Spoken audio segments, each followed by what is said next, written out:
Hey, thanks for tuning in. And while I have your attention, I would like to direct you over to Enter the CRoMniVerse Anthology Volume 1. This is a comic book that I am working on. We are raising funds through Indiegogo, and right now we're running the email list. So if you would please check the description in the link below. I will have the email list for you to go sign up for Enter the CRoMniVerse Anthology Volume 1. You are not going to want to miss this. Crom is an internet troll. He literally lives inside the internet. He is a character created by Pops Van Zant and brought to life artistically by Edwin Artex Badillo. And we are putting together an anthology with a lot of great artists, like Edwin is contributing, Doc Blaylock. I have a story, Eric Hodson, Paul Gomez. There are so many more people that are joining in and helping to contribute stories to this anthology. So please check the description below and click the sign up link, put your email in, and we will update you on everything that is Crom. Thank you.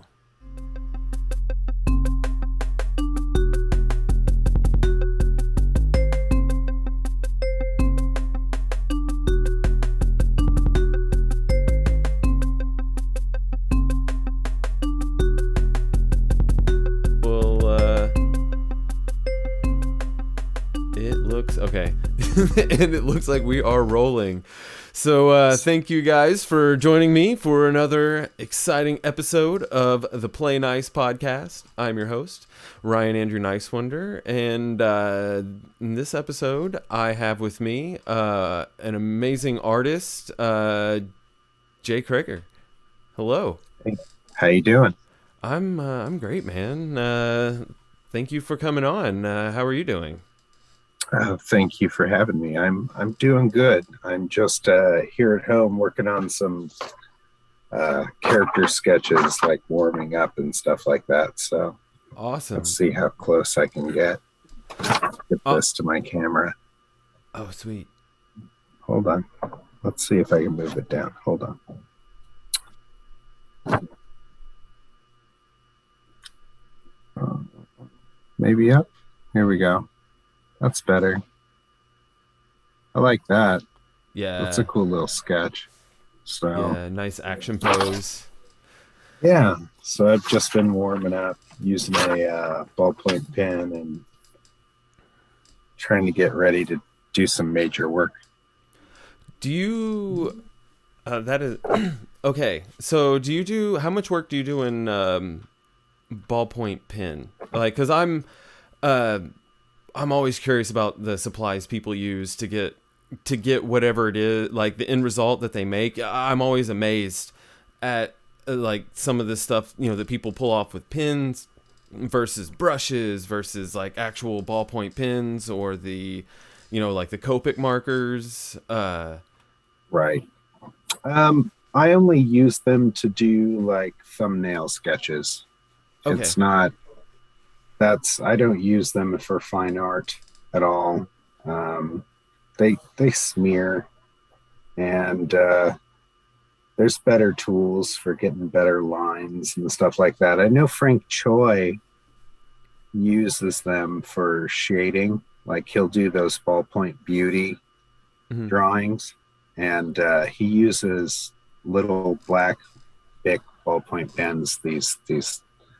These things right here. So, yeah. And he just does all this like cross hatching and following the form with them, and they work really nice for that. I used to draw with these when I was in high school and would sit there and do like photorealism and like cross hatches and stuff like that, and just using this pen, and you'd be surprised what type of detail you can get just cross-hatching something in all the forms and stuff, and with a black ballpoint pen. Yeah. Photorealistic stuff. Like I used to just draw tons of pictures of Michael Keaton's Batman. Oh, hell yeah. And they were all like ballpoint pen in my lined notebooks and stuff like that, but they looked photorealistic because I was using photos as reference, and I would just follow along and turn it into cross hatching, essentially just a bunch of crosshatch lines. That's how I ended up getting really good at doing portraits and stuff like that. Yeah. Time that like you probably spent like with the like especially doing like with the cross hatching and stuff, for that detailed. Like I imagine there was a lot of time spent just working that out.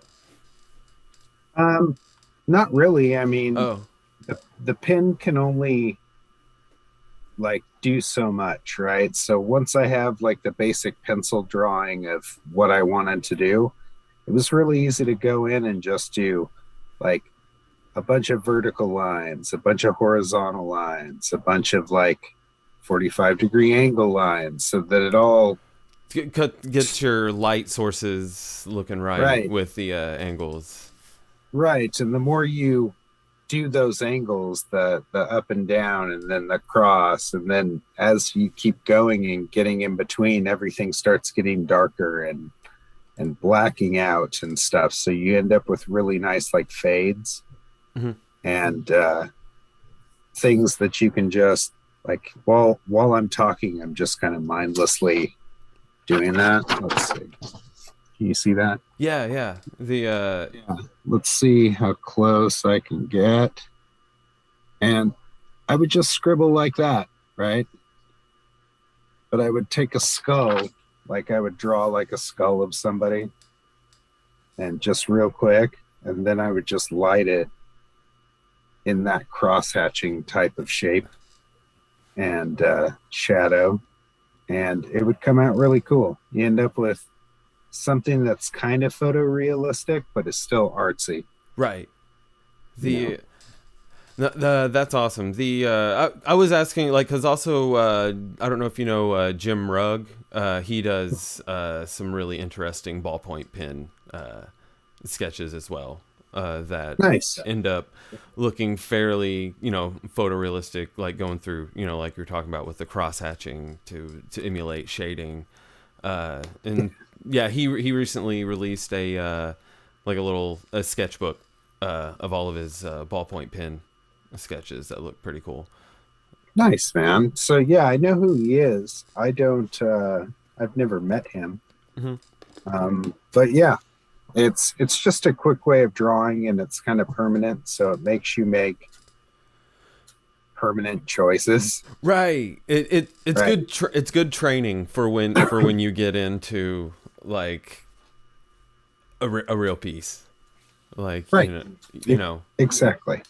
Exactly. So I just use them to sketch, like little tiny sketches. Sometimes um I might do like a piece on an 8.5 by 11 sheet of paper, but it was never intended to probably be a piece. It was meant to just be a sketch and ended up being really good. Yeah. And I'll keep those. Yeah. And but It, I don't typically like do anything with them or print them or anything like that. So right. But it is always fun when it does turn out that way though. oh Like yeah. when you're like I'm just kind of throwing something down and then like you go back and it ends up being something special. Exactly. The yeah, because it's always yeah, it's so interesting just the different processes and ways to paint. I always wish I would have paid more attention when I was younger to actual painting. Yeah. Because now I'm trying to pay more attention to doing coloring, like because I want to get into coloring my comic stuff and my drawings better, and so I'm now going back and watching a lot of painting videos and stuff like that, just like getting better concept of like how to layer colors together and stuff like that, because I always was just trying to pencil and do my own penciling and sketching and character concepts, and then Right. here I am many years later, you know trying to, I guess, fulfill the fantasies of a teenager, you know, and do some real stuff. Yeah, because I wanted to, like, up until high school, yeah, I was like wanted to go to the Kubert school and everything, but I Mhm. really got into music, and so I was like, the women are over here, so yeah, it's there. Right. Then there's more money and music, so everyone thinks until you try to do it, and then you realize there is none. uh, Right. Right. Right. Art is the highest and lowest paying job in the yeah. world. Um, and that's about as real a statement as you can get about art. Hmm. Um, but that being said, yeah, I kind of did something similar, but I kind of went the other way. So I didn't go to Kubert school, even though I wanted to. Um, I just didn't. It was 3,000 miles away, so there was no way I was going to Kubert school. Right. And then I ended up, really young. There were a lot of professionals out here around me, so I was able to kind of get together with some other artists, and I just happened to know the right artist. Essentially, like me and Joe Weems essentially ran into each other when we were really young. And then we palled around for a long time. And, while he climbed the ladder at Top Cow and from Harris Comics to Top Cow and Marvel and, doing all the stuff he did, I was just kind of around in the background watching him do it and helping him spot, blacks and stuff like that on pages and maybe ink in something here and there, but I just happened to be in the right place at the right time, kind of. And my buddy Weems thought I was talented enough to do it, but I always was camera shy because nothing was ever good enough for me. Like I was never able to Okay. pull it off because it just didn't seem like I could focus long enough to go more than 15 pages, and it just would fall apart or I'd be unhappy with it. So I'd never move forward. Hmm. But there were people who saw that I had talent and they would occasionally ask me to do a pinup or, do stuff like that. And since I knew a lot of different people, like Joe Weems and John Levisay and like Dave Finch and Joe Benitez and all those people who happened to be out here at the time. Mike Turner when he was alive and Dan Fraga. I met him, many, many, many years ago. I just they encouraged me. And at some point, I dabbled. I would ink stuff mostly. I worked at Avatar and was an art director, and I would ink stuff for them, and occasionally I would draw something, but I just never pulled that trigger. And I don't know, probably like 5 years ago, somebody asked me to do a bunch of art for them, and I reluctantly ended up saying yes, and because I was sick of doing my other job and it was time to just, do something. So as I was drawing, I realized that I could do kind of like a more cartoony style of than what I normally do Hmm. back, 15 years ago. And he liked that stupid style that I showed him, and he was like, "Oh, okay, could you draw this book for me?" So I drew like 150 pages of a graphic novel, and it was consistent, but it was kind of in this really simple, sketchy style that I don't have. It's not me. It's just me kind of practicing and getting better and better and better. And then I got out of that and I realized like I went digital, and digital added a serious like consistency to what I do. And that's when I was able to do Hammer and the Kill Journal. Okay. So I've been around for 20 years and I've done like 5 pages here, 7 pages there, things like that, but never just full on 100 pages of Kill Journal. Like that dropped in my lap, and my previous experience to that was 2 years of doing physically this other book called Black Lamb with that one guy that I did in that kind of sketchiest type style, and it made me want to be better. So that's how you ended up getting Kill Journal and then Hammer. It was just me experimenting with style. And once I broke the 15-page mark where I was like, oh, I'm happy with this, and I kept going and kept going and kept going, it just doesn't stop me now. I just keep going. Keep going. And Yeah. I try to focus on like getting the work done, obviously, and in a timely manner and as solid as possible, so that I'm happy as happy as I can be with it. And I just kind of let it go after that. And then I'll revisit it as I go to do the next issue. Mm-hmm. And I'll look to see what I didn't like about the issue before, and I'll focus on making that better in the next issues. And I just keep doing that every issue that I do. And I just over and over and over again. So yeah.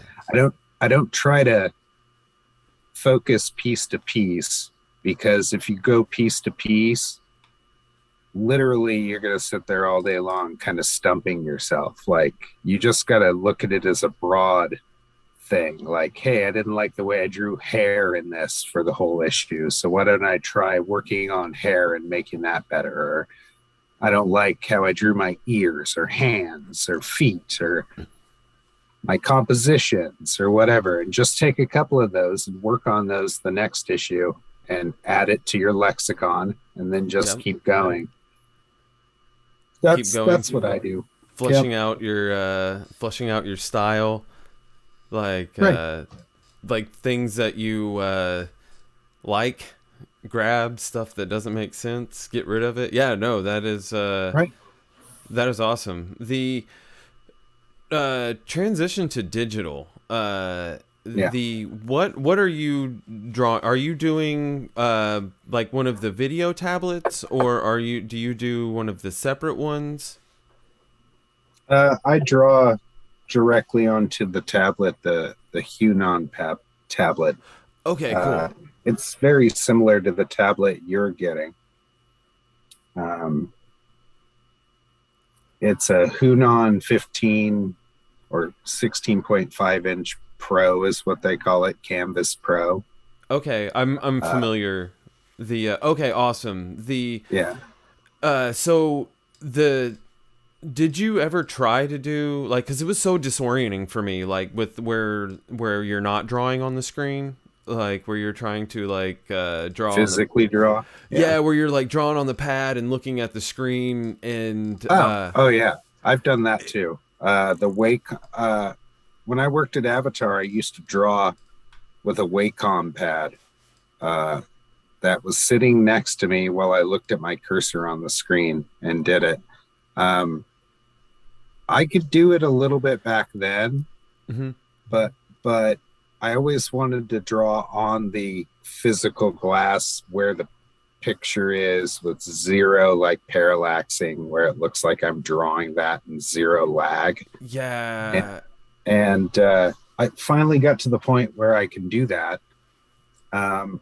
drawing on there. But I realized once I could do that, I can draw on my pad and still look at my screen on my computer.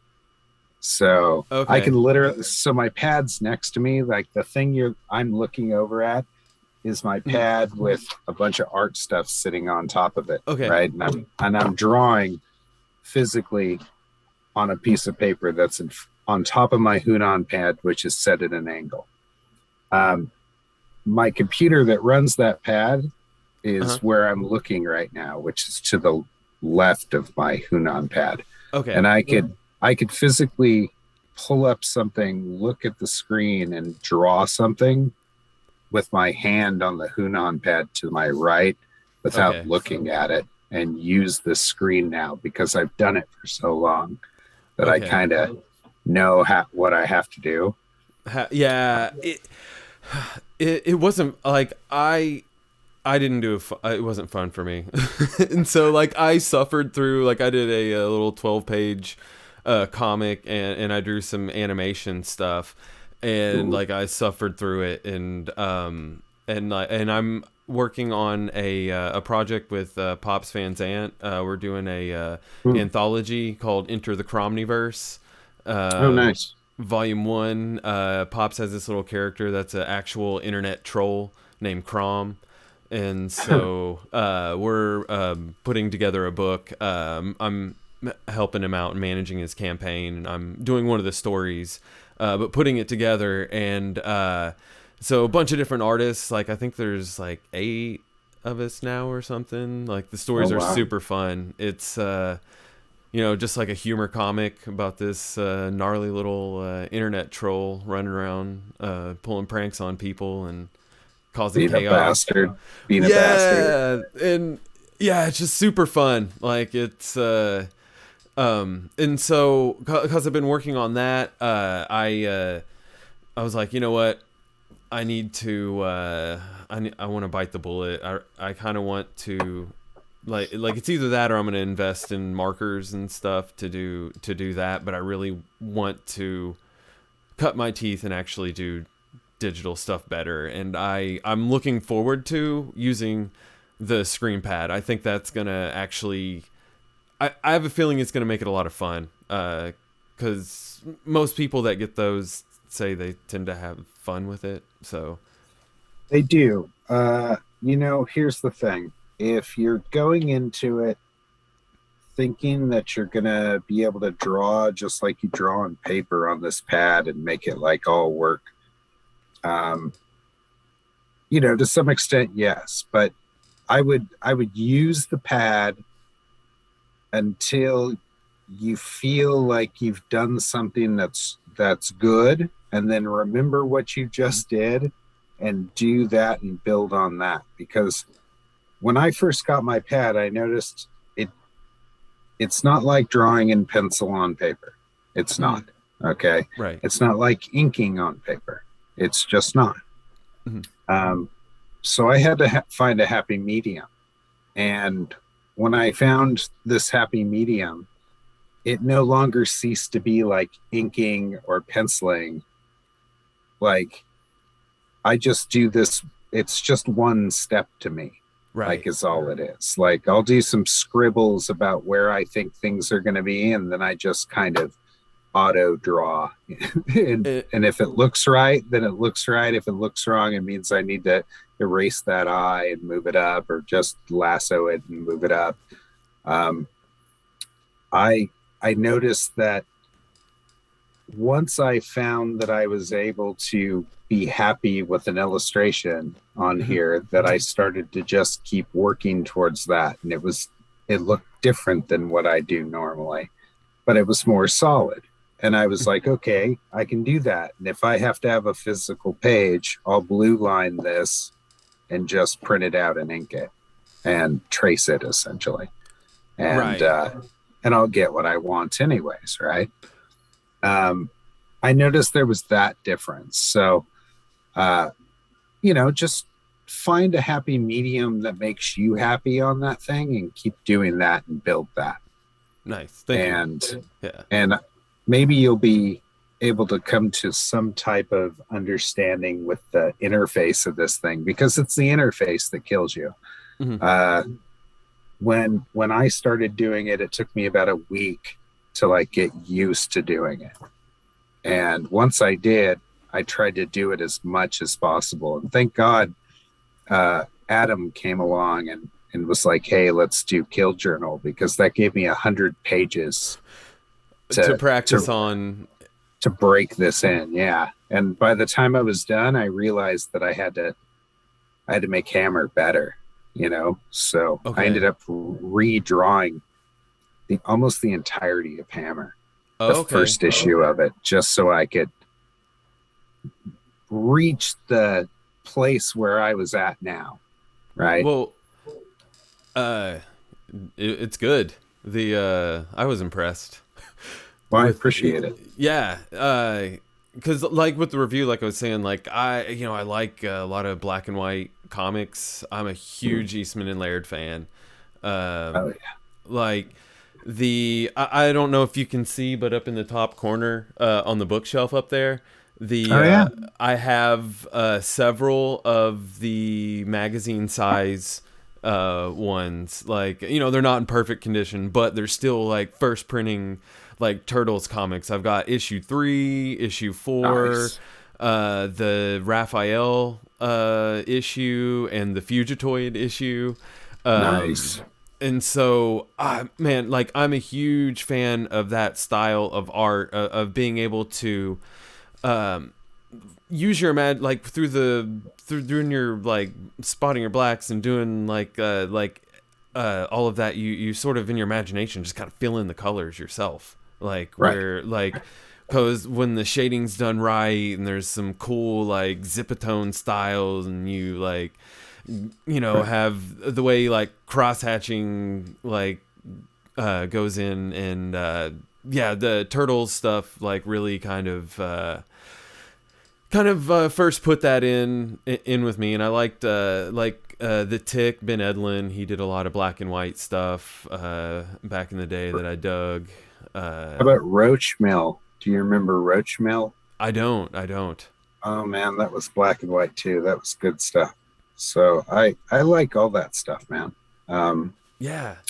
that's all the stuff I collected when I was younger, and I enjoy doing black and white. Like I could color my comics back in the day color. Like my dad when I was growing up had like one of the first Macintoshes, and that thing's probably worth a lot of money now. Oh, I bet. And he had like he owned a computer store, so he had like every Macintosh every year as one came out. And I remember the first iteration of Photoshop, right? And coloring my comics in like junior high Oh, wow. That's on awesome. a computer, right? This is almost pre comic book coloring and with computers, and we had scanners and all that stuff, but they were really expensive and they took a long time to do everything, and I just was kind of spoiled. And I thought to myself, yeah, I could color all this stuff and do all this, and it makes it look really cool. But there are really no printers that can print stuff really nice like that, like we see it on the computer screen at that time. And every printer that had come out, there was like inkjet printers that dotted everything, and it was just like all the technology was keeping up, trying to catch up.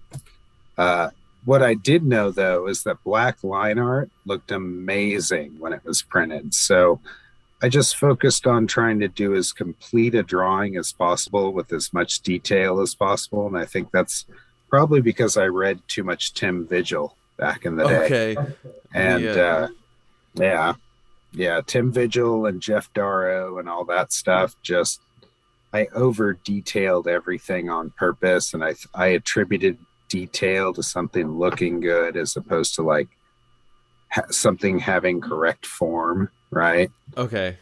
When something has correct form and it's just feels solid, you can put detail all over it and it'll look amazing still. But when something's off and you just detail the crap out of it, that's just like polishing a turd. Like Yeah. that's the worst thing ever. So uh, I realized that I needed to work on my form.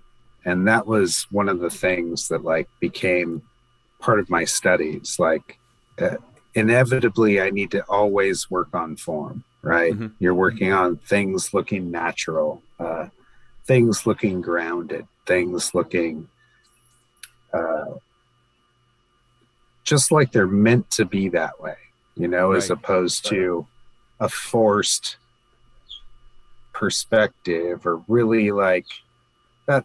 I'm trying to make a really good comic without it looking like a stereotypical 90s comic, but have a 90s flair to it, right?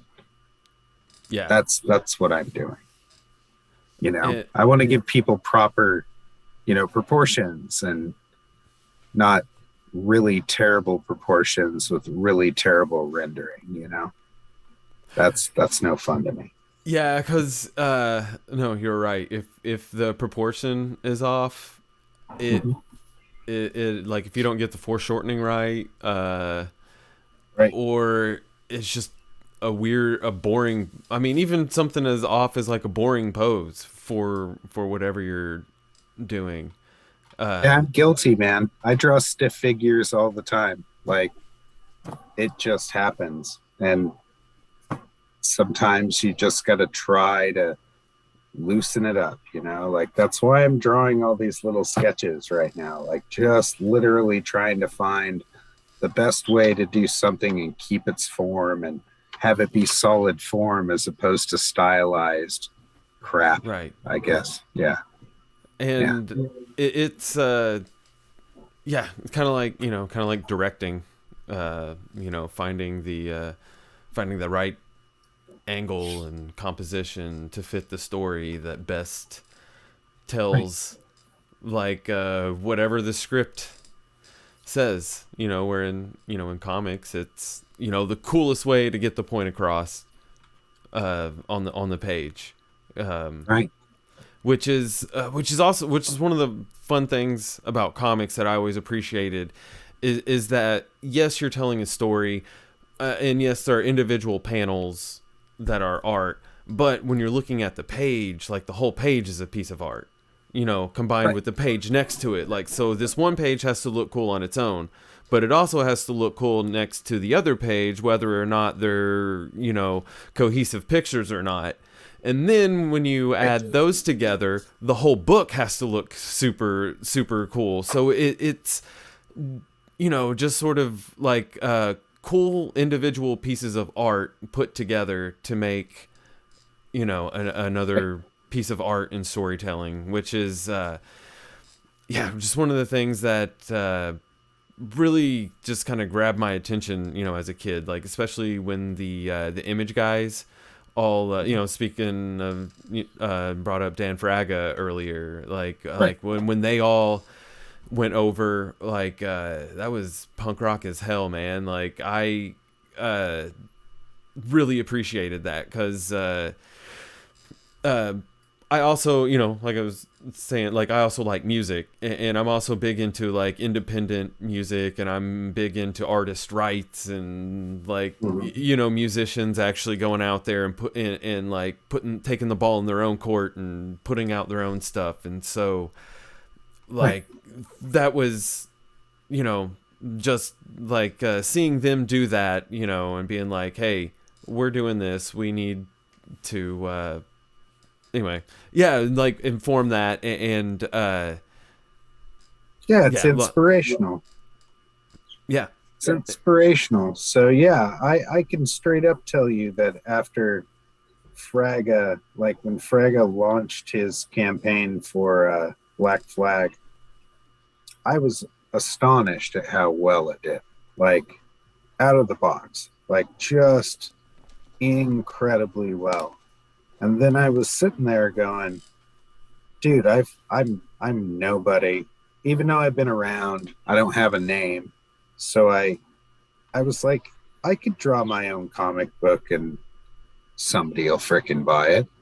I was like, somebody will have to buy that shit. I go, my friends like my shit, and they're all professionals.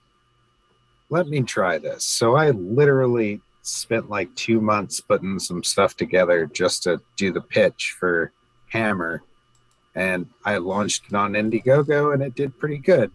And I mean, it didn't do Fraga money, but it did independent comic book money.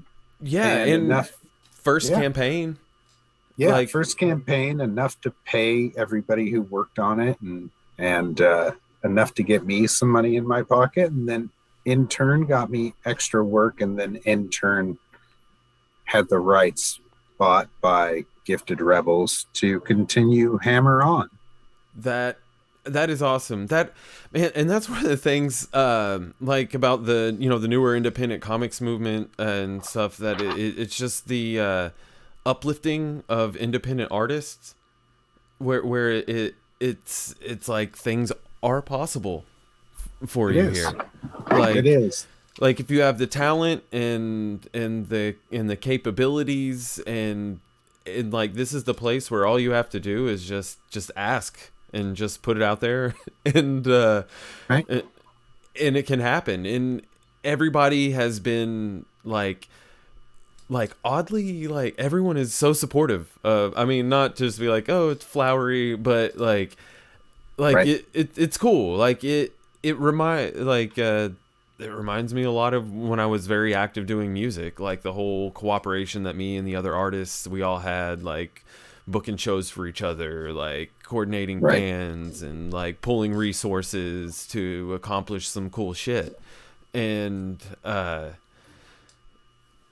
When yeah. you have strong work, like I just the images I put out for Hammer, kind of was my best foot forward. And I'm a very straightforward guy, and I didn't really have a Twitter account when I started my campaign. I didn't have, uh, certain things in place when I started. And I basically just found one person to give me an interview. And once the time, and by the time one person had given me an interview, I had gotten several other people who wanted to interview me just based upon how I dealt with everything. It was Right. kind of like I was thrown into the mix, and then I just kind of rose to the occasion. Um, I wouldn't say like I'm a bullshitter, because that's really not my thing. Yeah. But I would say that I have a passion for comic books, but I still realize that we're just drawing comic books and they should be fun, and we shouldn't take it too seriously, because when Exactly. you start taking it too seriously is when all the fun kind of goes out of it. Hmm. Uh, so that's what I've been doing for the last like 2 years, year and a half. Basically just being that guy that just wants to draw good comic books, putting out good stuff, picking other people up, helping other people. I mean, I can't tell you how many times I've voluntarily done free art and just given it to people so that they could use it for their campaigns. Right. And That's the only awesome. thing I ask, like in return, is if they do print it, just send me a copy of the book. Um, Yeah. and it's just something I like to do. It's, if I can help someone else out, I'll go ahead and do something like that. And it's not that big of a deal. And of course, I'll take whatever jobs I can here and there, as long as they're kind of little, so that I can still work on the big stuff I have to take care of. But I have such a strong personality. I just kind of feel like I talked my way into everything that I ended up doing during that campaign, those 2 months. And everything since then has kind of been the cherry on top. When I throw out, hey, who wants to review my book? I ended up getting, 4 or 5 people wanted to review it. And of course, 4 or 5 either podcasts or live streams and stuff like that. So I do appreciate the community and what we all do for each other. And I just try to play nice and Yeah. let's, just Exactly. kind of keep moving, and making good art, because it's the art that's important. It's the storytelling. It's not the necessity to ridicule or raise myself above other people. Like Hmm. having whole streams where they just shit on professionals and stuff like that. I'm not down with that. I don't really care about that. No. Yeah, me neither. It and that's where, like, with some of the stuff on YouTube, I'm just like, okay, whatever, man. Like Yeah. I'm like personal life has its own enough of its own obstacles to be like mad at everything else like all the time. Right. Like there's no Right. point. Like just, like relax a little bit, man. Like life's Yeah. hard. Like there's no point to like drag that pressure into your hobbies. Like Right. Right. I mean, just do the best you can do. Don't worry mhm. about what other people are doing. And if you really have to preoccupy yourself with the idea that, oh, this person sucks, or they ruined this, or they did that, like maybe you want to consider refocusing yourself at that point, and like really taking whatever that is and putting it into work or something that actually like means something, as opposed to just shitting on someone else, creating a bad situation where you're going to hurt somebody else's feelings just to inevitably just go, well, I said it. Yeah. and and not be really not be really in control of the words that are coming out of your mouth. Like there's nothing, as far as I'm concerned, there's nothing more on point and like sexy than a person who just does what they say and means what they say and are confident and are able to do it in such a way that they're not shitting on someone else and stepping over them or standing on them. So that's Right. that's that's that. I might say that you're the bully in the room at that point, right? So, Right. and there's there's no room for that type of stuff, man. It's we're all supposed to be here to help each other, right? Right. So I'm down with that. If we can make ourselves awesome and better and better artists, and then I'm all down for that. But all that other stuff, if they want to devolve it into stupid, then I'll be the Viking. That's fine. I got a Right. warhammer. We can And go down. the table, like there's enough pieces of pie for everyone. There's more pie. Absolutely. Stop it with the there's not enough to go around shit. Like there is Oh yeah, there's plenty to go around. so much to go around, especially when you're working together. Like it only I mean, I guess cliches, iron sharpens iron. I mean, that means something. Like they're Correct. like just the camaraderie and building up. Like when one person succeeds, like other people should succeed also. And What's the that's saying? A rising tide raises all boats. yes. So it's kind of like that, man. And I always remind people, we're drawing comics. We're not painting the Sistine Chapel. Right. Okay. That when you have something that is that great, then maybe we'll talk about it. But until then, you're just drawing comic books, you loser. And just keep drawing your comic book, your little potsy comic book, and be happy. So, and be happy that you're able to make a niche as an artist in this world. As we said, it's the highest and lowest paying job. So, Yep. If people focused on what was really important, especially in comic books, there'd be a lot better artists out there and writers.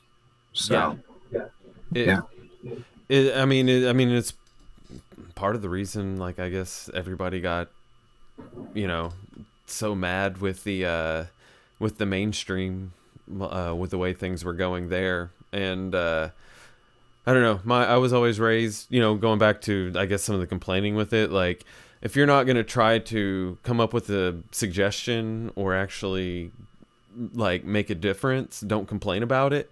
Right. Like nobody wants to hear you complaining if you don't have an answer or aren't trying to do something about it. And so that's where I lie, where I'm like, okay, I'm unhappy with that. I want something better. So I'm going to make something better that I think, on my own, and I'm going to get with other people that are making things that are better, and that, right. because that's the solution, like. Yes, I agree. I liken it to the grumpy wizard syndrome. Um, so if give me a minute, I'll explain. So Alan Moore, questionably one of the greatest writers of our time, Yep. and some people would agree with that, some people wouldn't. But we know him as a very grumpy wizard that is upset with the current state and affair of how comic books went, and not only that, but how they basically ruined his experience in comic books, and how DC screwed him, and how people have taken his work, misrepresented it in some way, shape, or form, and so on and so forth. Okay. So the greatest writer of our time can't fix that situation. Like, that to me is absurd. Okay.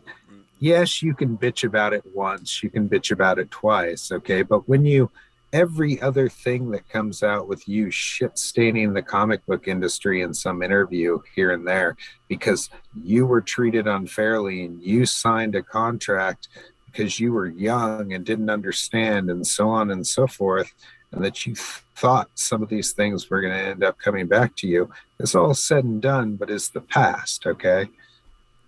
You are still questionably the greatest writer of our time. And if you wanted to, it would take a single tweet for you to have another comic book company that you built from the ground up, that you did whatever the hell you wanted. You could rewrite your own history in such a way that you could make comic books great again for you and you could enjoy them. But instead, you choose to bitch and complain about them every single chance you get.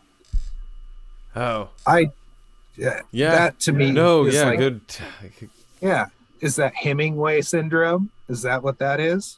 It's, I don't know. Grumpy old British dudes. Grumpy old wizard syndrome. Grumpy old wizard syndrome. Stay away. Okay. That's what I call that. That's what he could change the narrative, man. He has the power to change the narrative, and the motherfucker doesn't. Because now that you mention it, like, because he also complains about how Hollywood has ruined I do kind of agree most of his movies suck, but like he complains about that too. But you are correct. He could literally, like, with one tweet be like, hey guys, I'm taking this shit over. It's mine. It's mine now. It's mine now. And him, Neil Gaiman, and a couple of his buddies, dude, would just wreck it. Okay. Yeah. So, and I'm down for that. And that's totally cool. And I know he's into other things now. Like he did that movie, The Show, that he wrote, that was directed by something Jenkins. I forgot his name, Mike Jenkins. It's great. So I loved it. Like, I don't know why I loved it other than Alan Moore did it. But what was the name of the show? Sorry. It's just called The Show. It's a movie called The Show. Oh, okay. And, yeah. So look that up. It's on Vudu. Okay. You can buy it. And watch it, man. And as I was sitting there watching it, like the first 20 minutes of it, I was really excited. Like, I was super excited. Like, he wrote a proper fucking movie. He wrote a proper movie, and it's actually kind of fucking good. And as it kept going and going and going, it just kept getting more and more convoluted with all this information. And you're like, am I sure what's going on? I'm not sure what's going on. And then Alan Moore shows up and like steals the show at the end. Awesome. And it's pretty amazing, man. I was really captivated by what he had done, even though I can't possibly tell you all the information that he put into this. So It was cool. I enjoyed it. Now, he could change things. He could choose to be different, and he chooses not to. Now, I could be making an assumption. He could be happy as a pig in shit, and this could be something that only arises every once in a while, and he just kind of says his piece and just moves on, right? And everybody else is clinging to it. That's very possible too. that the public is clinging to the idea that he's a grumpy old wizard when in actuality he's not. Um, even his daughter came out and like said something on his behalf about that stuff and tried to put it in perspective for everybody else. I think it was done like 6 or 8 months ago. But okay, I think I've I always vaguely remember that. yeah, I think, as I've said, if he ever wanted to change that narrative, all it would take is him doing it. Like, he can Yeah. easily change that narrative without batting an eyelash. And that's the thing. I don't think he directly wants to change the public's opinion of him, because it's, either love or hate him. It's the character that's been built up thus far. Right, the grumpy old wizard. So if you're going to play a role, play it to the end, I suppose, right? Right. So, right. Yeah. That's very true. That could be it too. Nevertheless, I love him and I will buy all of his work, and I always have. And I don't care how grumpy he gets. I would love to see him just turn it on us and give us what we want. So, right. Yeah, he has written some of the best stories in comics. So it makes perfect sense that he would be able to write a very good movie. To me, I like to read movie scripts. Like I have several like paperback book versions of like movie scripts, like Royal Tenenbaums, I love that. The Batman Beyond movie, Nice. the Bruce Timm book. So I've like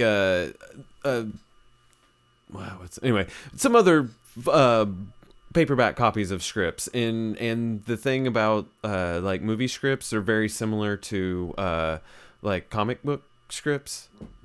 Yes, they are. And stuff. And so if you're listening and want to good practice writing scripts and stories, read movie scripts. It's very good practice to see how to set up scenes and work through dialogue. It's a very good study in story writing. Absolutely. And so the script writing was one of my favorite classes in college. Because I love writing stories of all kinds, and so just being able to really dive into just like the process of how to move through a scene and like put scenes together to film a story where you're trying to represent something visual through something that's written. So that's always reminded me of comics, like of comic books. Absolutely, man. They're just exactly the same. So I am a big fan of scripts myself. So I'm a reader myself. So ever since I was like 12, I just used to consume books, and then I didn't get into comic books until I was like 15. Okay. And yeah, I didn't even, I mean, I knew what comic books were. I knew what the Hulk was and Spider-Man and Thor, and all that stuff. But I hadn't really owned a comic book until I was in high school. And okay, that makes sense with the Tim Vigil and right. In fact, here's my first comic book. I'll show you right here. This is the first comic book I owned. Okay. Oh. So it's Tim Vigil and Chris Silver's Grips. Yeah. This is before Faust. Okay. So this is the first comic book I owned. I literally got this my freshman year of high school. Oh, and awesome. It kind of spurred what I would end up becoming at one point. Like I ended up being a Tim Vigil clone right out of high school. And then I was hired to kind of ink Tim years ago. Awesome. Because I I've inked a bunch of his stuff. Um, because I could draw like him, and that was one of the things that they Oh, liked. I bet. Um, so yeah, it's like me and Tim Tyler and a couple of other people, and but I inked a bunch of covers mostly for him when I worked at Avatar, and before Avatar, or before I worked there, I was an artist at Avatar. Okay. So I ended up inking some stuff over Tim. I ended up painting a cover or two covers over him, um, like stuff like that. And then somebody told me Michael Bear, uh, the comic book artist Michael Bear, Okay. said, "Don't draw like Tim Vigil." He said, "Draw like this," and he started showing me kind of how Mark Beecham and him drew, and they would use a brush and ink everything with a brush. So I always like doing really like nice curvy females and stuff like that, as opposed to like the Tim Vigil version of females that kind of are manly but really expressive. Right. Um, so I ended up kind of going the other direction, and then years later it took me a while to kind of shake that style off. Every once in a while you'll see some Tim in me, like the Guild Journal has some Tim kind of esque stuff going on. There's some there's some hints of it in Hammer. Is there? Yeah, the like with the going in like some of the detail work. Right. Like I feel like that, which is It, never a bad thing. no, it's not a bad thing. I mean, but some of Tim's style just isn't kind of what I want to do, Right. and it I wanted to have better female forms and stuff like that, Hmm. and I kind of felt that that was the one thing he didn't do, and Right. so I focused on that. And yeah, there's still some Tim stuff going on. I can tell you that underlying there's definitely some stuff here and there, but I've tried to shake it for the most part. The that's no that Yeah, is awesome. The yeah, just kind of stuck. I yeah, no, that is yeah, we will actually speaking of Oh, nice. I have whoop, my mouse is on the wrong page. There we go. Okay, one of the a very sort of random related unrelated question. Hmm. Oh, that one's cool. So for was there much like Zipatone or anything used in Hammer? Do you like? Because I feel like there were some spots where I noticed some Zipatone usage on some stuff, but it could also be. I do know people can replicate like that look without necessarily using it. So no, like physical Zipatone was used on the pages. It's all computer Right. Zipatone. So yes, every single page has Zipatone on it. You Okay. can look at every page and it has it on it. Okay. That the because I was kind of curious, especially with the digital like age, and also I wasn't when I first read it, I was uh didn't know you did it digitally when I was doing that, and Right. so I was just like, oh, this is awesome, like because I don't know how to do that, and so I like the whole process behind it like kind of fascinates me, so I get a kick out of seeing it used a lot, like with the Eastman and Laird stuff, because they go crazy with Right. it in their Right. in their comics. So I look at it and I'm just like, oh man, that's like some they sitting there with the X-Acto knife and like Well, it used to be like that. Yeah, I used to work at an art store when I was right out of high school, and we had piles of Zipatone that I used to buy and take home and use for my comic books. Um, it does make it a lot easier now to be able to do it on computer. Uh, Essentially on computer, I just draw whatever it is that I'm drawing right onto the pad. I do it in Photoshop.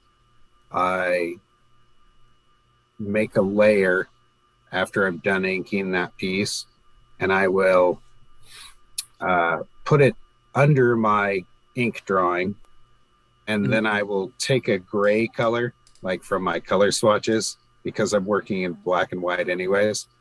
So I'll go to the color swatches and find like I'm a 20% gray, something like that, or a 30% gray. And then I'll take that gray and color it in on that layer, like underneath that drawing, and it gives me a regular gray tone, like it looks like it's computer colored gray, right? And usually I'll just kind of draw it in like as a shadow or something on it. And then I go to in Photoshop, I go to the filters, and then I go to the oh God, what is it? I go to this, it's one filter that's called crystallize or something like that, or spheres or something. And I convert it to Zipatone, just that layer, just that gray layer. And I'm able to choose the font size and the size of those little balls that make up the Zipatone. And I always use the same size for the pages. And then I convert it to that, and it just gives me all those dots. And then I'll mess with the opacity of it so that it doesn't like stand out really brightly. So it kind of half tones it. And then I'll erase some of the dots to kind of hit my highlights and stuff. And that's it. It's so super simple.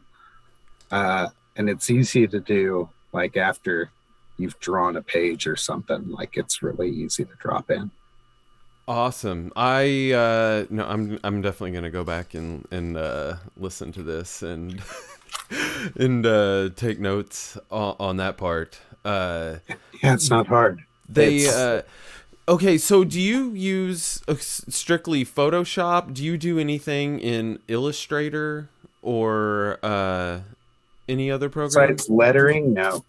Okay, so you do your inking in Photoshop as well, like or ink, like the, I guess, technical inking. So you do that, do everything with that in Photoshop. Okay, right.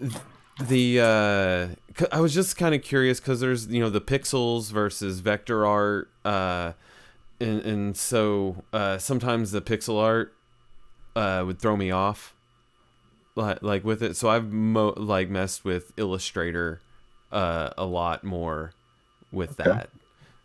So okay, yeah, but everyone else is using Photoshop, and so I for it. And so I was just kind of curious about that process, like what where I'm like, okay, I'll give in and do what, because I do know the coloring goes so much better in Photoshop. Like just the filters just work like way better. Like, and you achieve what you want to achieve like so much better and easier in Photoshop. Like the lasso tool functions so much better in Photoshop than it does in Illustrator, for one.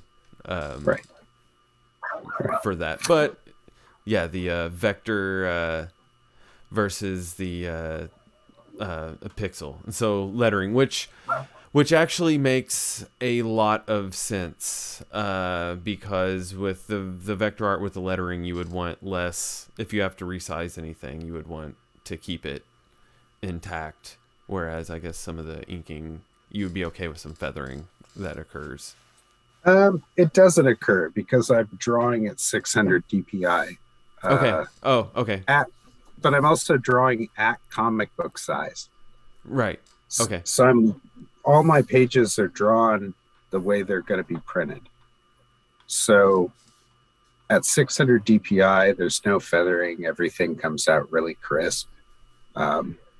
Even if he has to like crop it because of sizing or something and has to like like stretch the size of it or something like that. As long as it's done uniformly, it's such a high DPI that I get none of that happening. Okay.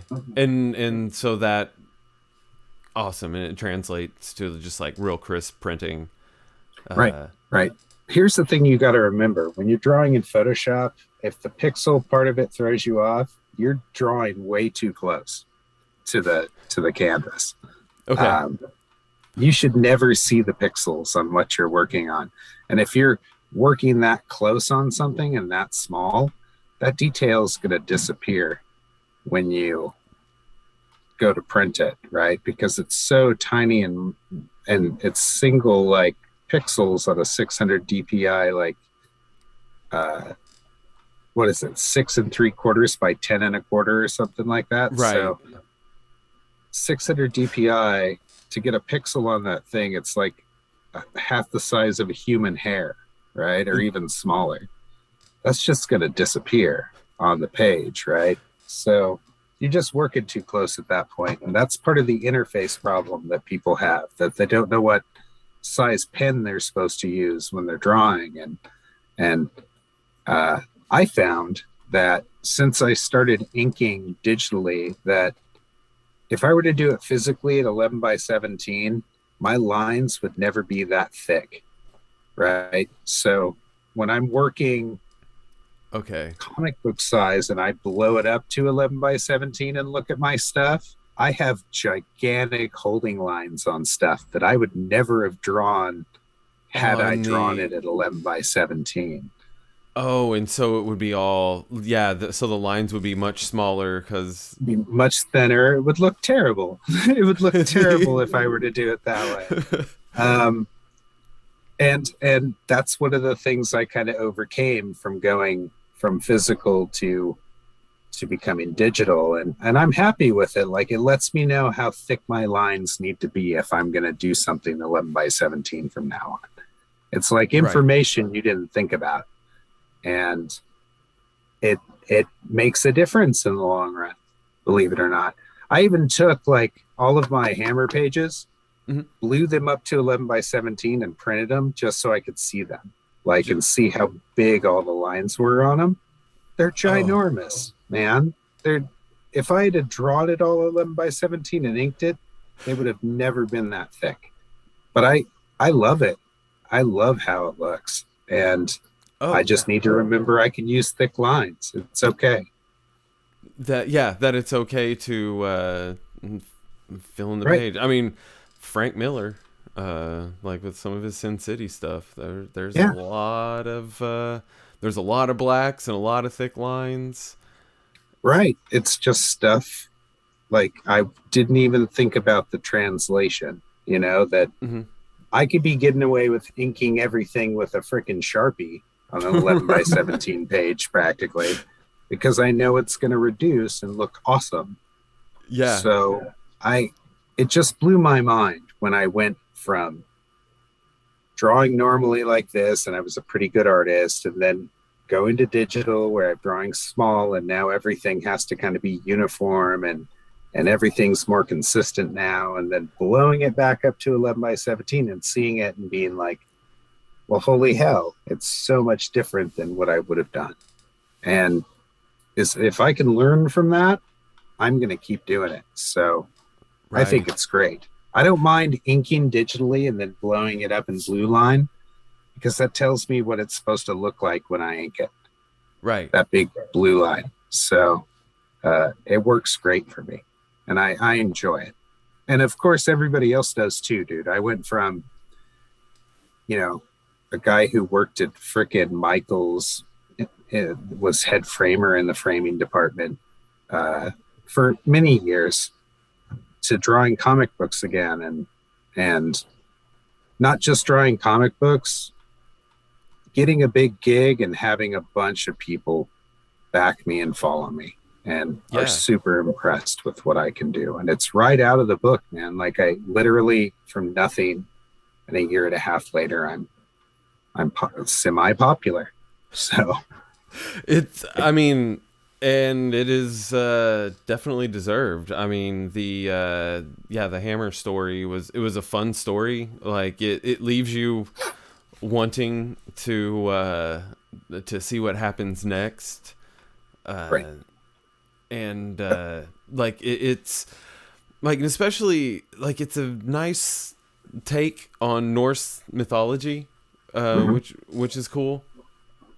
The That's what we were shooting for. I wanted a fresh look at something that could be so much richer than the stuff we're getting from Marvel. And not I like the Marvel stuff. I like Loki. I like all the Thor stuff, but I can't mhm. wait forever for them to do more. Right. So I kind of wanted to do my own thing, and that's what that was. Like, I'm paying homage to the to all those great stories that not only Marvel has done, but to the actual Norse mythologies, and then some.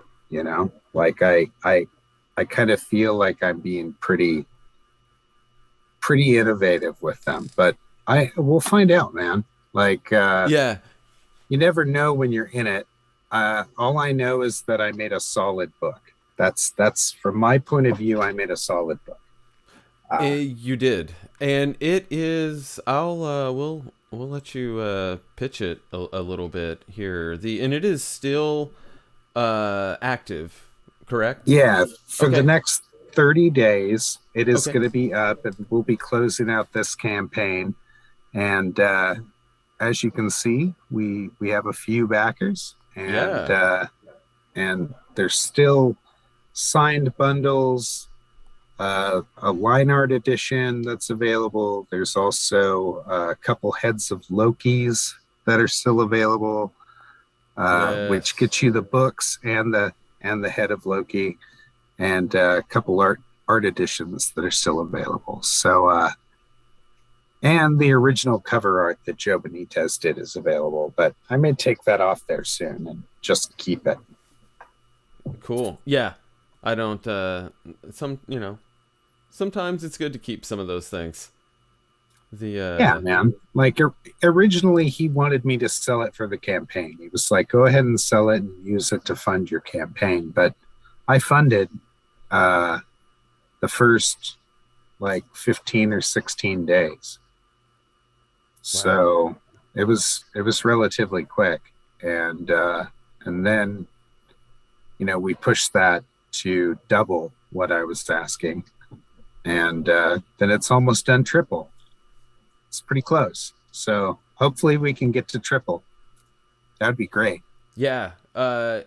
I will include a link to the Indiegogo campaign in the description. So everyone listening, please go back, Hammer. It's an awesome story. It is great art. Thank you. I don't know what more to say. So please back. It will be, up for the next 30 days, and so go out and grab it, and which you will not be disappointed. Yeah, And definitely not. I've added four more new pages to it. okay.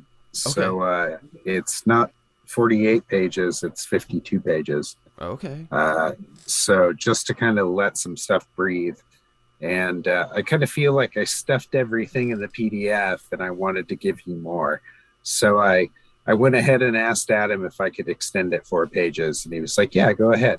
So I Right. did. And then he was like, is it okay if we, perfect bind it? And he was like, yeah, go ahead. So we're we're we're doing we're doing good, man. So I think I'm definitely going to be a good bang for your buck. They're all going to be signed by me and or John Levisay and Joe Benitez. And yeah, this first run is special. So, it'll be the only time it really exists in this form. And we have a whole bunch of cool stuff that's going to happen starting with issue 2. So, and Awesome. yeah, and issue 2, I'm already inking that right now. Great. So just so everybody knows, I am working on issue 2 and trying to get it wrapped up, because I have a couple of people who've asked me for other stuff, like job wise, and I may need to Right. take 30 or 40 days to myself to make a bunch of money. No, yeah, make Right. make that money, man, and Right. like get your take care of yourself a little bit, and Right. you know, especially if the money you're making is doing something fun, you know, Right. Yeah. then Yeah. then it's wins all around, you know. Oh yeah. Oh yeah. I'm pretty much in between Adam and his company and the Kill Journal, uh, and some other stuff that he's doing that I can't really talk about. But I most likely will be included with him in that. And so there's that. And then, as we spoke about before, Kieran Gillian from the Eternals reached out to me, and because he was doing some stuff with Image, and they may need an artist, and he said he'd put me on a list of stuff to do with him. Hell yeah, man. So we'll see. I don't know if that'll even happen. So, but there is other stuff happening where I'm building another intellectual property with an artist friend of mine, and of course my art editor and letterer Marco Gali, and we're going to do something called This Way to the Apocalypse, and it's a book about the coming apocalypse and what happens during it, and it's supposed to be funny, and it's definitely going to be a CG book. Okay, like if somebody wants a CG book, this is the book that CG will most likely gravitate towards too. And if they don't, I totally understand that too. But it's specifically like catering to a specific subset of people, and it literally is supposed to be funny and over the top and just crazy. I'm looking forward to that. Then that is yeah, it's time to put some fun back in your entertainment, man. Like yeah, man, you can't spell entertainment without fun. That's right. That's right. So and I think that this is the book that will potentially, it's essentially a high school like kid story, but in the vein of like Big Mouth, where they just they just are foul mouthed, and there's so much stuff going on. I can't give any of it away, but I will tell you this: Jesus Christ and God are in it. The rapture like happens. Yes. That's awesome. I'm thinking of trying to put Eddie Vedder in it for some reason. I don't know why. I don't know how I'm going to do that. And he just shows up everywhere singing Jeremy. Yeah, like I don't know how I'm going to be able to do that. And of course, some famous CGers will be in it, and like for fun, for parody. You know, that sounds fun. Have you checked out Roach Balls? Rich A. I have. I thought that was really cool. I really like his stuff, man. That's cool stuff.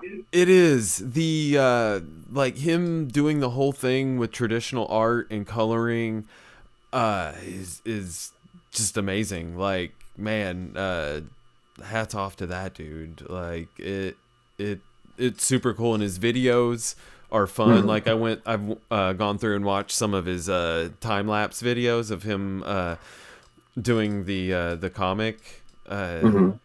And so, no, that's the perfect place for it because, there's stuff like Roach Balls and Dwarves versus Lion and Enter the CRoMniVerse, like all these just Right. fun books that are Right.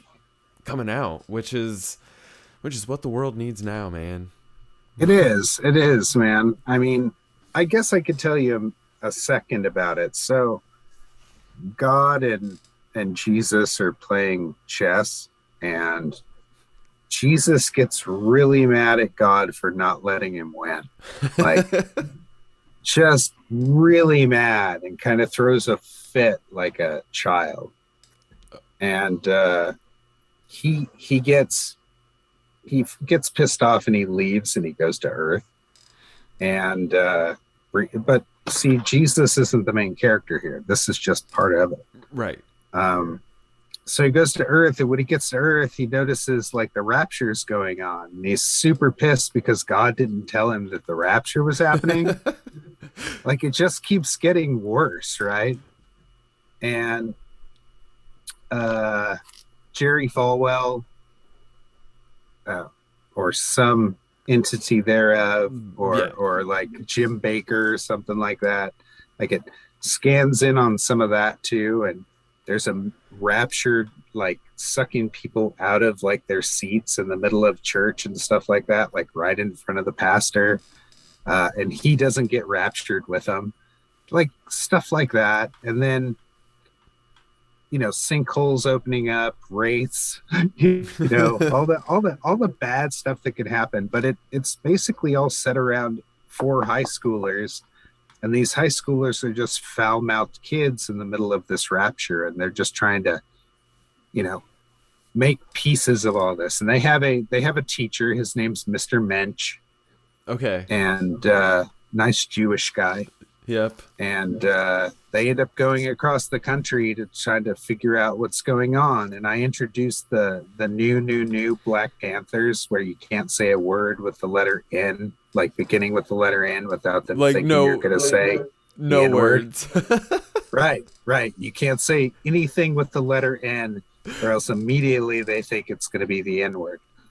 And like stuff like that. I'm going to be writing just ironic stuff, ironically funny, politically charged. There's going to be a character that's like the get off my lawn guy, just America all day long. Maybe a famous CGer will get eaten by something, and he'll scream, I'm the real victim here, whatever, right? Like, we'll see what happens, man. It's the apocalypse. Who knows? It's the apocalypse, and who knows? That's right. And originally, when I conceived it, it was conceived as like a choose your own adventure type book. Okay, cool. And then I thought about making a game out of it, like a board game, which would have been amazing. But inevitably, you still can. And at another point, it was going to be an animation. Mm-hmm. And then eventually, I just decided on, I don't have the time to do that, so I have to pay another artist to do it while I write it and help him ink it. And we can pitch it to, Gifted Rebels, see if Adam wants it, or we can, do a campaign. So inevitably that may be what happens. So we'll see, man. It's supposed to be fun. And I hopefully will only have to be as involved as I have to be in order to get it done. Right. So that I can focus on other stuff. Nice. Speaking of Gifted Rebels, I have that. Do you want to talk? So this is giftedrebels.com, I believe. Yes, it is. And this is the website for buying everything Gifted Rebels. So the 8th, which is Adam Lawson's first dive into comics, is a huge graphic novel that comes in like a slipcase, and it's a killer book. And then the second one debut into the comic sphere was Kill Journal, and that's me and him. Actually, I did 100 pages of Kill Journal Originally, I was only supposed to do 4 covers for the book, and that was it. And in between doing those 4 covers in like 8 or 7 days or something like that, he called me and asked me if I could do the Kill Journal. And those are in currently, like they were funded, printed, and everything's going out to their backers right now. And you can purchase them on this website, either the soft cover or the hardcover versions. The hardcover are the ones with that beautiful leather. There you go. That's the hardcover edition, and those are limited print, and they're pretty good, man. They're like $40, and I think it's like $10 in shipping or something like that. So for $50, you can get like 130-page or 140-page hardbound book, or for $25, you can get the softbound version of the Kill Journal. It's pretty cool. That's one of the covers. That's the 4th cover of the 4th issue of Kill Journal. Nice. And I like the coloring. Very Steve Cannon. That's cool. That's very like some interesting choices. Like, but good. Like, by that I mean good. Where I'm just like, oh, that's really cool. Like, I like the color palette that he's picking for the pages. And stuff. Steve Cannon did all the coloring, and I think he did a really good job. So all the color holds and stuff, and especially trying to color my work. Like, I'm really gritty. Yeah, that's that is one of the things that I was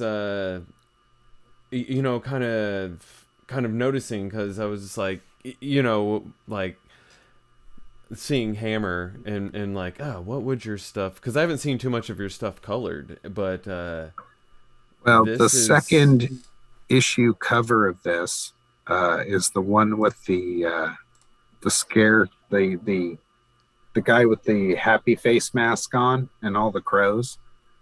No, not that one. It's they don't show it here. Oh, okay. I actually colored the second cover myself. So, yeah, if you ever pick up the book as you're going through it, the Mr. Happy Face character is drawn by me and colored by me. So I happened to color that one cover out of all that other stuff. You have to color hold a lot of my stuff if I'm going to put a lot of spatter on it and make it all gritty like that. Okay. So it's a pain in the ass. Yeah. Or I have to. Here's the thing I ended up doing for Kill Journal. There's so much blood in Kill Journal. It would take Steve forever to like outline all my blood and like turn it all red and make it all, look like it's liquid.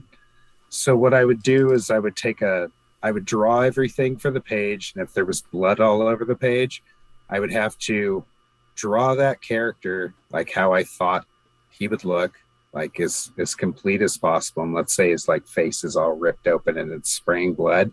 I would just literally draw the whole face, and then I would take another layer and I would draw the blood in black, like it was spattering out all crazy.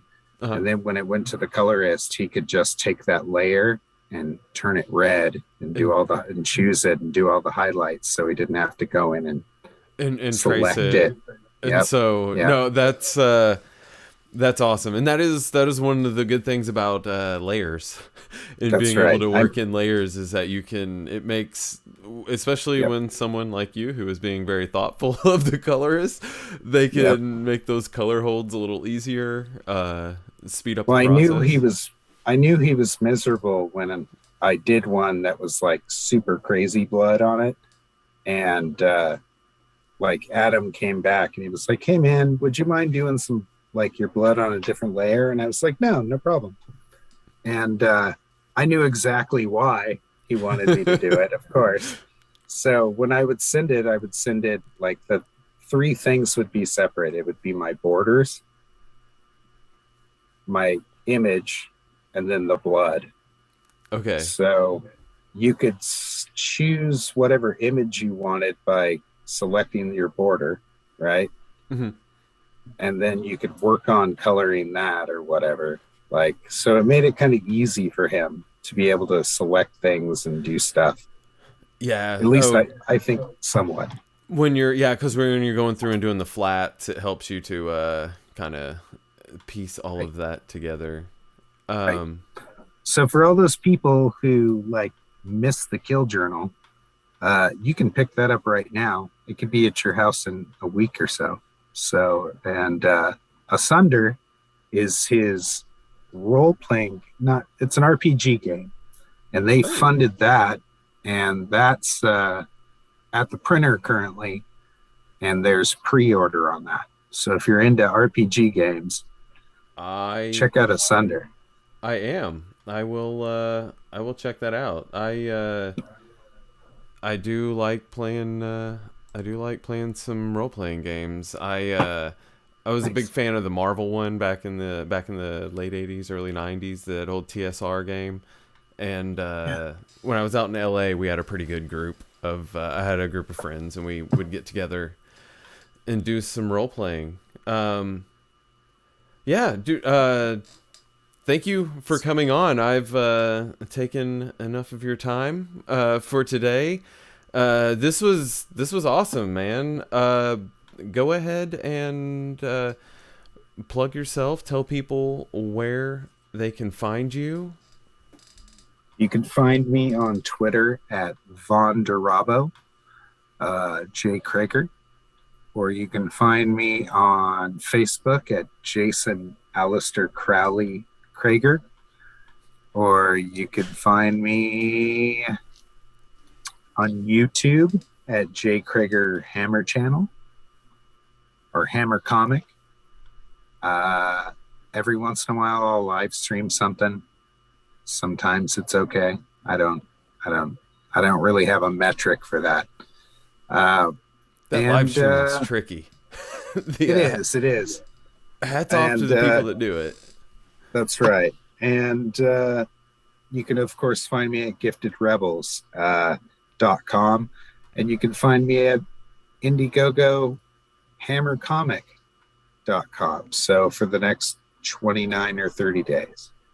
Awesome. So I'm around. So if you have questions or you art questions or questions about the books or just how to get the books, you can go ahead and shoot me a DM or whatever, and I respond usually within an hour or less.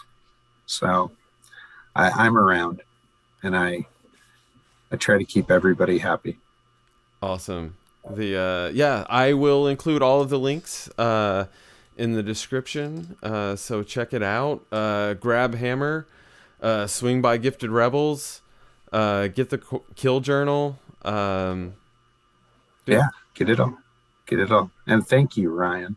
I appreciate it. You're welcome, man. This was fun. We will have to do it again. For sure. Awesome. For sure.